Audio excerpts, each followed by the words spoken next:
Sergio Palazzo ha tenido una participación muy destacada en este año y medio de gobierno de Mauricio Macri, fundamentalmente. Así como, bueno, como hemos discutido acaloradamente con Guillermo Moreno cuando vino acá, o hemos tenido un mejor diálogo con Matías Lamens, con Daer estuvimos conversando en su momento, uno lo tiene que decir, digamos, cuando alguien obtiene logros en su nicho, si se quiere, eso es un tema numérico, uno no le puede esquivar a eso. Después hay muchas más cuestiones para conversar y discutir con Sergio Omar Palazzo, líder de la bancaria y de la Corriente Federal de Trabajadores, que ahora nos dirá seguramente con lujo de detalles que habló con Cristina Fernández de Kirchner, sí. Exclusivo. Tuvimos un traste, la verdad, porque no. Después vamos a contar. Bueno, un par de mensajitos, Vane, por favor. Perdón, sí. Dame la mano, perdón porque te interrumpí. La consigna, fueros. Si tuviera fueros por una semana, reiteramos, lo hacemos extensivo porque es un juego, es lúdico esto, inmunidad. Si pudieras hacer algo que no tuviera costo. No sé, me metería en la utilería de Independiente y me llevaría una casa. Ya lo haces eso. Sí. Vamos, dice Palazzo. Me llevo la tagliafico por la palabra. No me culpa nadie. No te culpa nadie. Te agarra Pablo Moyano. Sí. No sé si le después. Pero bueno. Bueno, un presupuesto en silla de... Bueno, no, en serio, ¿qué harías? A ver, Facundo, ¿ale usted qué haría? Él ya dijo. No, se entraría... Ah, es verdad, le comería la novia a un amigo, algo así. No, a un amigo no. Que le cardearía... Jamás dije una. A un amigo no. Dijo... No, pero yo quiero volver con eso. Cautivar a una mujer comprometida. Insólito, ¿por qué usa el verbo cautivar? ¿Sabe cuál me gusta? ¿Por qué no grabé? Dice Steffi. ¿Por qué no lo grabé? ¿Tenés la repe? ¿Cómo es que dice? ¿Cuál te gusta? Hay una hechicera que es muy linda. No. Después se lo voy a contar. Para. No se lo. Después le mando. No, así le dicen a la primera dama. Sí. Una cosa, lo que está diciendo este señor. Palazzo, usted me le estoy matando a Palazzo. No, por favor. Si tuviera una semana en la que pudiera hacer cualquier cosa que no tuviera costo. No tengo dudas. Me meto en el despacho presidencial y entro a firmar decreto para regularizar esta crisis de la Argentina. Mirá cómo salió Palazzo. Mirá cómo salió. Mucha asamblea, tiene mucho convenio colectivo, mucha discusión tiene Palazzo. Bueno, ¿qué dicen los oyentes? ¿Estás cómodo? Sentate bien. Uno para vos. No, quiere decir que se viene una muy dura. Nunca le vi una sonrisa tan grande. Ay. A ver. Me voy a alejar del... Voy a hacer como hizo... No te alejes. Una vez lo vi en una conferencia, no se lo dije cuando vino la semana pasada acá, Rafael Bielsa, Sí. que hacía esto. Cuando le hacían una pregunta, él agarraba el micrófono, respondía a la pregunta y después dejaba el micrófono. No lo tenía nunca encima suyo. ¿Por qué lo hace? ¿No? Es para cuando te hacen la pregunta tener ese tiempo, esos 3 microsegundos para pensar y no decirlo primero se te viene a la cabeza, ¿no? Y no darle la ventaja. Así que yo voy a hacer eso. Yo voy a correr el micrófono en este momento. A ver. Yo voy a hacer el Hola chicos, soy Fabiana de Pilar.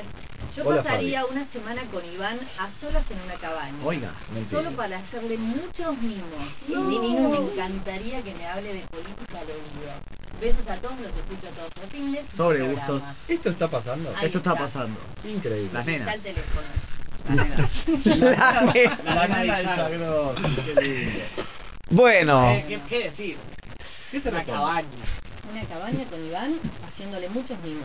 Bueno, ya está, vos también. Hola Ya, chicos, soy Fabiana de Pilar. no es necesario repetirlo. Este es el momento donde yo saco de mi bolsillo el nombre Guido para recorrer. Es el mellizo Guillermo. Se quiere llevar alguno. Me llevo a uno. Lleva alguno. Ese señor que está ahí, que se llama Guido por Guido Casca, me está insultando.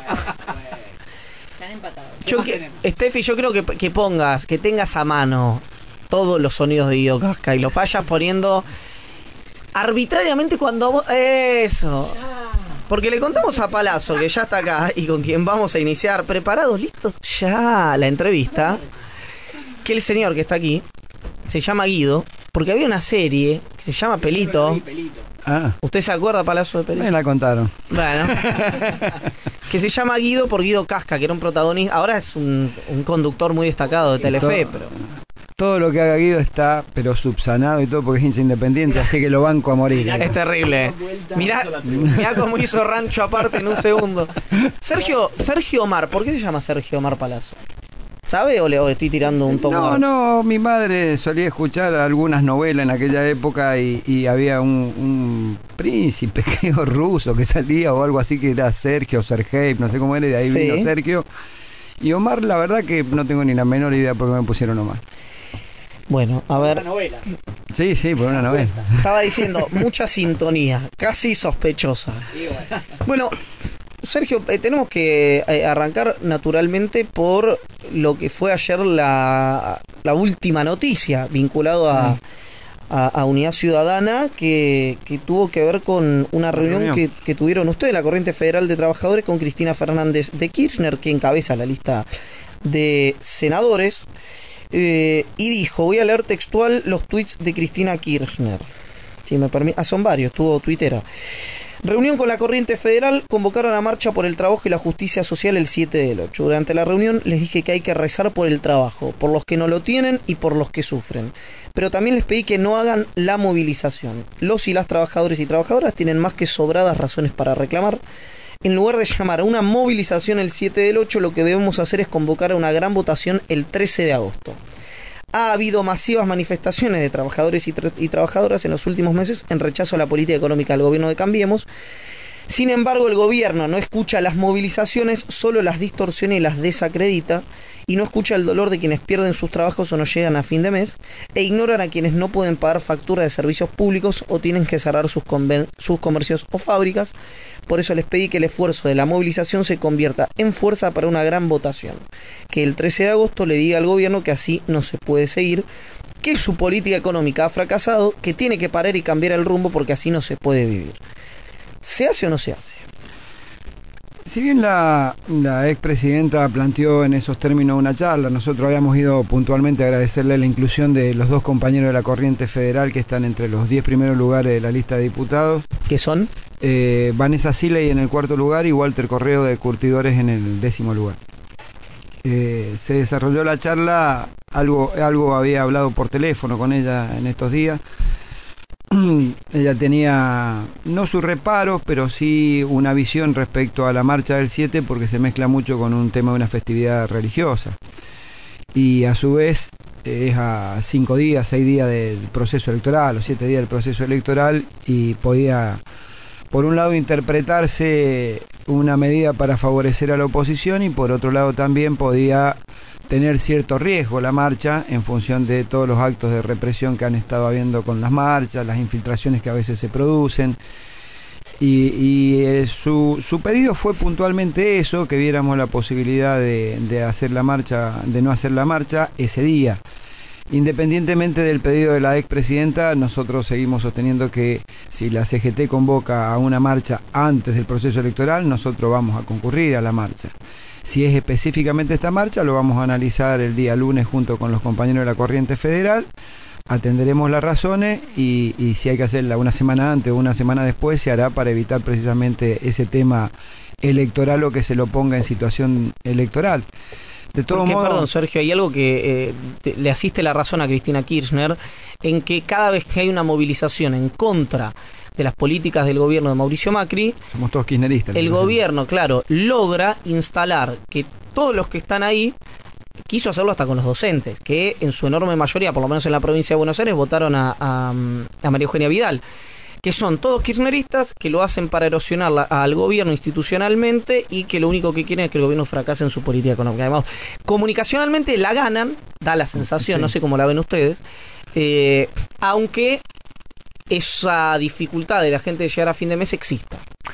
Mira, lo que planteas es acertado, es decir, sin dudas que yo siempre digo que a diferencia del neoliberalismo de los 90, este tiene un nivel de sofisticación fenomenal a partir de los comunicadores sociales, y para que toda mentira sea efectiva necesita complicidad, y en este caso la complicidad se la da el blindaje mediático que le dan los grandes medios hegemónicos. Es cierto el planteo que vos hacés en los términos en que lo haces, que instalan que todas las protestas tienen que ver con lo político, con erosionar la posibilidad de que este gobierno cambie la República Argentina, que no es el cambio que la gente votó, lo que está haciendo, y que por otro lado pareciera ser que automáticamente todo el que protesta pasa a enrolarse en el kirchnerismo, con lo cual el kirchnerismo a esta altura tiene una legión mucho más grande que cuando se fue del gobierno, pareciera. Ahora bien, nosotros somos dirigentes sindicales y a nosotros, independientemente de los procesos políticos, nos votan para defender a los trabajadores, y a veces puede coincidir esa defensa o esa protesta con un proceso electoral o no. La verdad que no es problema nuestro ese tema, y creo que nosotros lo que tenemos que priorizar es precisamente si el trabajador está bien o está mal, si pierde o no pierde su empleo, si las políticas económicas apuntan a diezmarle su poder adquisitivo, y si la política en general a la que apunta este gobierno tiende a desmejorar la situación de las condiciones de trabajo. En función de eso uno actúa. A mí me ha tocado hacer medidas de fuerza, casi estuvimos con medidas cuando el gobierno recién asumía. El gobierno asumió un 10 de diciembre, el día 15 yo tenía una reunión paritaria por un adelanto, y lo primero que quisieron hacernos fue quitarnos lo que habíamos obtenido en el gobierno anterior, que era participación en las ganancias. Y bueno, nos pusimos duro, hubo quites de colaboración, todo, y terminamos arreglando. Y llevaba 10 días el gobierno asumido, o sea que no, yo no mido eso en términos especulativos. Creo que tenemos una función que cumplir, y sé que a veces no somos del agrado de los medios ni de los comunicadores. Sergio, cuando uno ve la agenda electoral y la agenda de los trabajadores, Sí. lo que se dice, bueno, se viene una segunda etapa del ajuste, esta semana lo negaron, pero se discute ley de contrato de trabajo, se discute productividad, se discute la mafia de los juicios laborales, La mafia de los sindicatos. la mafia de los sindicatos. Hay como una constante por parte del Ejecutivo de encasillar a los sectores que hoy están peleando por sus derechos en mafiosos. Sí. Pero ¿cuál es el peligro para el trabajador que está escuchando? ¿Cuál es el peligro ante un resultado electoral favorable para el gobierno? Mira, uno podría enumerar 200 cosas por las que vino este gobierno a hacerse cargo del poder. Podría decir que vino a mejorar la tasa de rentabilidad del sector empresario, podría decir que vino a producir una rebaja salarial y quita de derechos, por esa vía bajar lo que ellos denominan el costo laboral, podría decir que vinieron a restituirle a las privatizadas el poder que tienen sobre el consumidor, y podría seguir enumerando 200 cosas, pero yo me equivocaría si no voy al fondo de la cuestión y por lo que tengo que pelear, ¿no? Y el fondo de la cuestión es que ellos vinieron a buscar el empoderamiento que perdieron a mano de los sectores populares durante gobiernos populares. Y ese es la punta del iceberg, porque después recuperar ese poder para los sectores populares te lleva generaciones. Entonces, lo que vinieron fue a reempoderarse nuevamente, y desde ese poder de reempoderamiento someter a la clase trabajadora y a los sectores populares. Estamos conversando con Sergio Omar Palazzo, líder de la bancaria, secretario general de la bancaria, líder de la Corriente Federal de Trabajadores, que ayer estuvo reunido con Cristina Fernández de Kirchner, que el lunes definirán qué hacen con la movilización que habían anunciado a San Cayetano para el 7 de agosto. Uno podría decir, hasta casi sin equivocarse, el único gremio, la única paritaria que cerró por encima del techo que quiso imponer, y uno puede decir que impuso, porque lo logró el gobierno de Mauricio Macri y el Ministerio de Trabajo de Jorge Triaca, con naturalmente la imposición de los CFO del gobierno. Estamos hablando de Mario Eduardo Quintana, el Excel, y de Gustavo Sebastián Lopetegui. Vamos a hacer una breve pausa. Les recordamos otra vez que en @Radio10 está la encuesta. Si creen que el dólar va a influir en el proceso electoral, que la suba del dólar va a influir en el proceso electoral, y también los fueros. ¿Qué harían si tuvieran fueros durante una semana? ¿Qué cosa que hoy creen que si la hacen tiene costo harían si no lo tuviera? Y después continuamos hablando con Sergio Palazzo. Dale.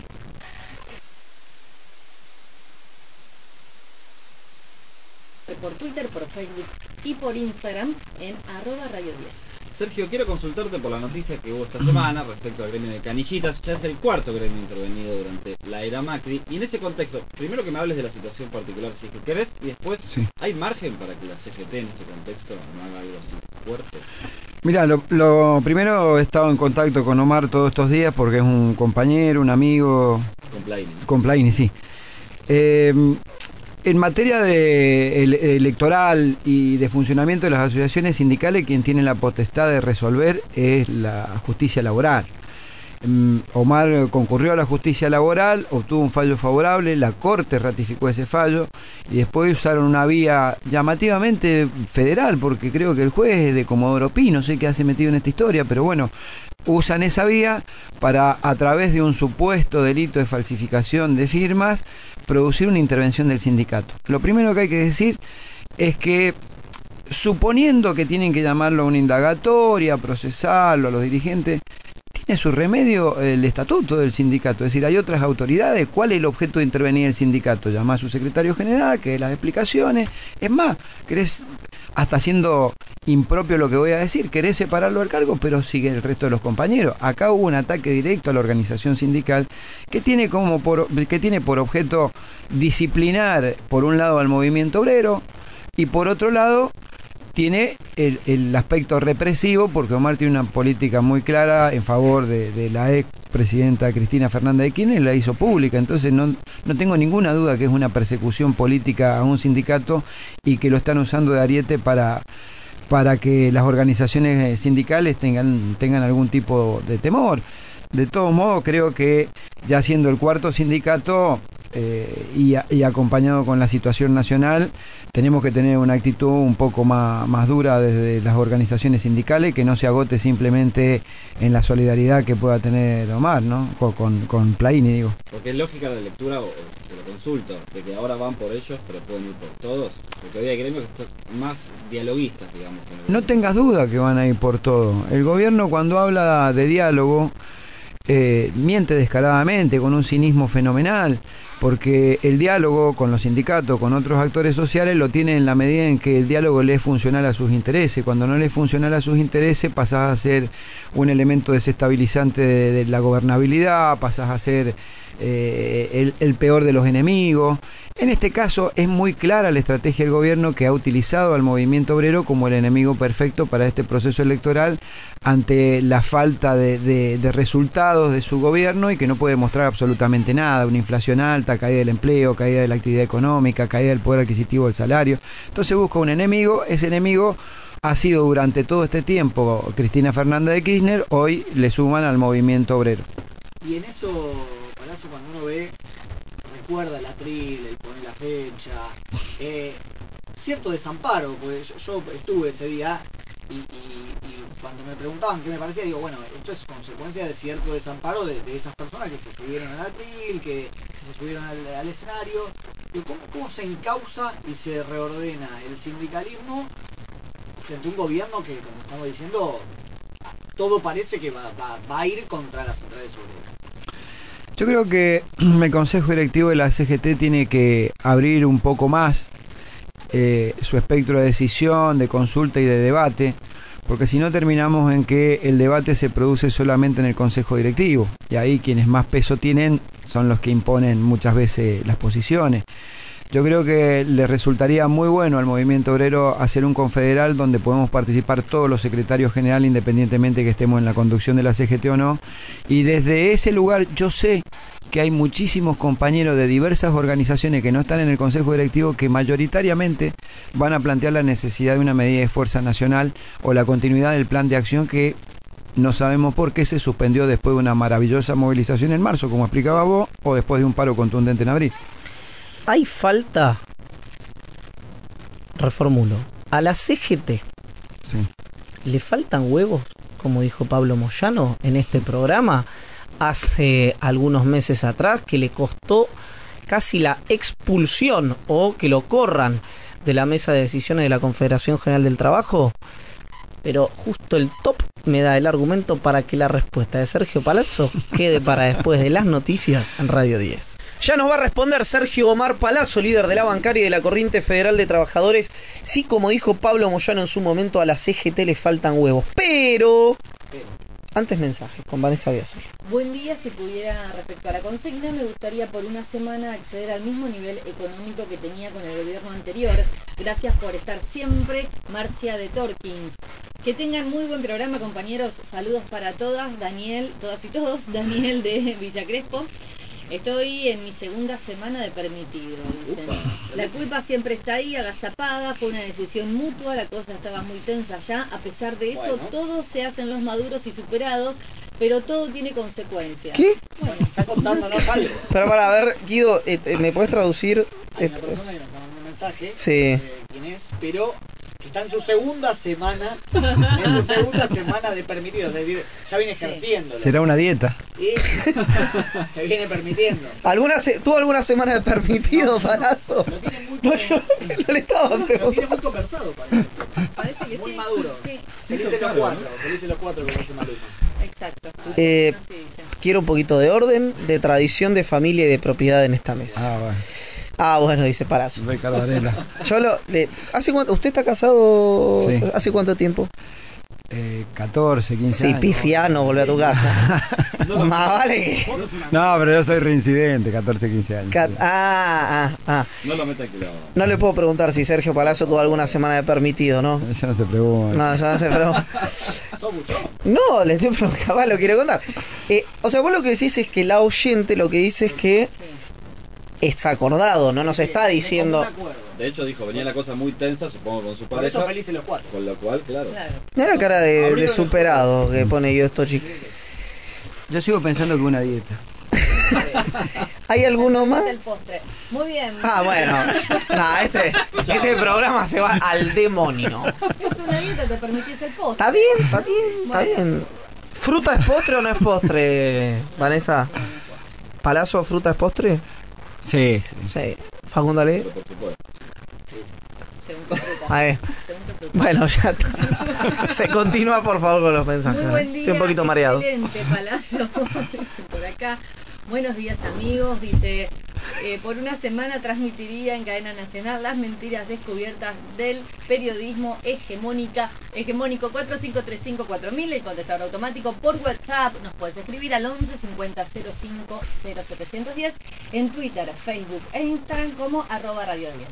Nos ponemos culinarios con Sergio Palazzo y le preguntamos si a la CGT le faltan huevos. ¿Le faltan huevos, Palazzo, a la CGT? Ese es el micrófono de Bielsa. Yo estaría tentado de decir muchas cosas porque creo que la decisión que tomamos junto con los gremios de la Corriente Federal en el Congreso de la CGT nos habilitaría a decir un montón de cosas.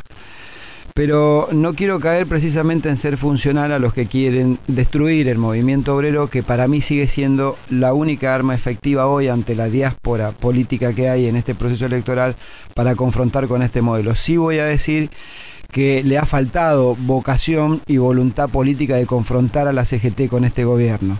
Los motivos que ha tenido para no confrontar, en un principio pueden ser atendibles, era una gestión que empezaba y quería el diálogo, pero después que el presidente de la Nación vetó la ley antidespido que permitió que miles y miles de trabajadores terminaran en la calle, yo creo que debió haber confrontado más firmemente. Y espero que en el Confederal nos demos el debate todos los secretarios generales y no sea solamente el grupo del Consejo Directivo, que son una treintena de compañeros, sino todas las organizaciones sindicales las que podamos opinar y tomar una resolución. Y yo sé que hay muchísimas organizaciones que lo que están planteando es confrontar con un paro nacional con este gobierno. Sergio. Perdón, ¿cuándo? No, digo, se dará el debate y se dará la discusión.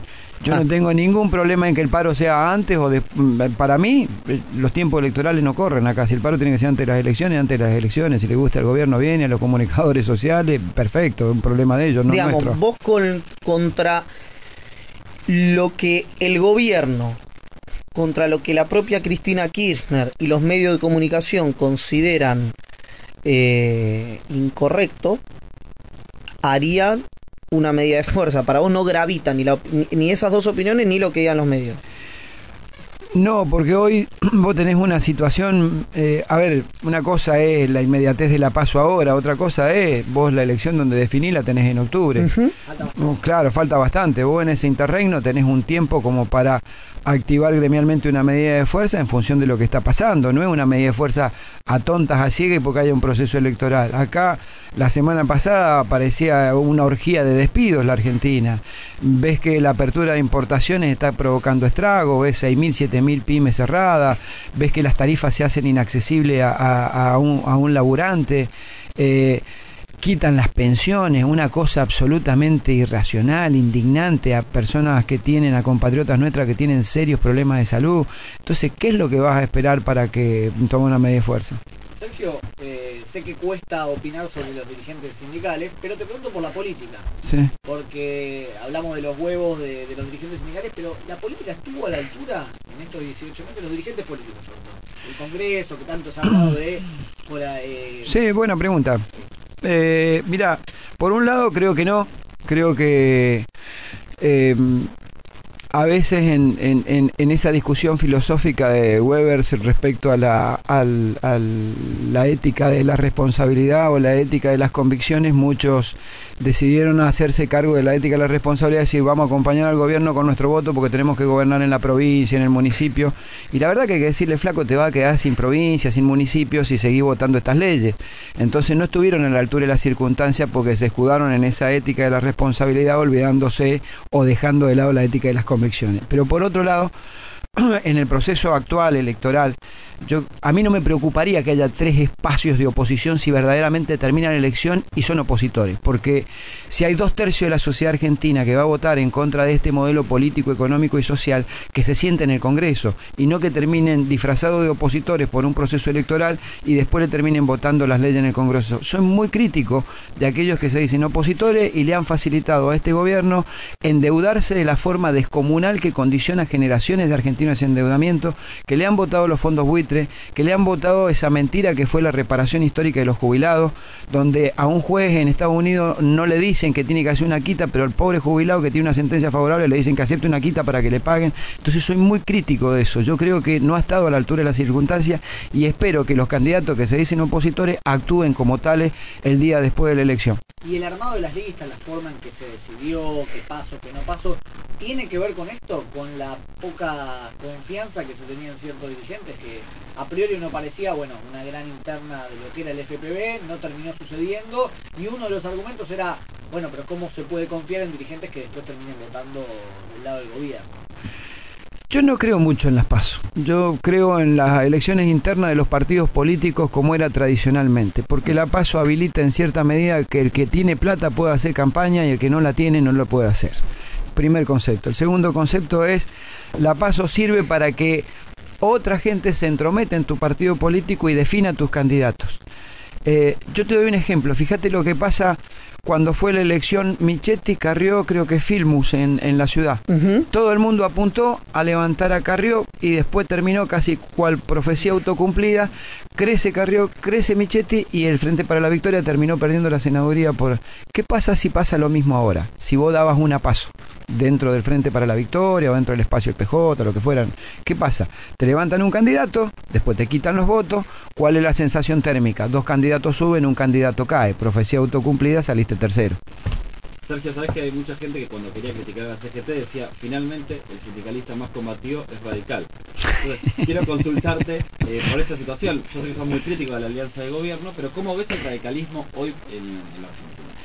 Lo veo preocupado porque es una expresión popular que no debe estar en una alianza de derecha y por otro lado que producto de la decisión política de acompañar al gobierno de Cambiemos va a terminar en una expresión absolutamente minoritaria cuando termine el gobierno. Si a este gobierno le fuera bien, cosa que no creo por las medidas que toma, habrá sido subsumido por el PRO y si le va mal te van a acusar como si hubieras tenido la chequera y hubieras firmado todos los decretos que firmó el presidente. Entonces tu margen electoral va a terminar muy disminuido y quizá termine en una proporción de lo que fue el radicalismo post alianza.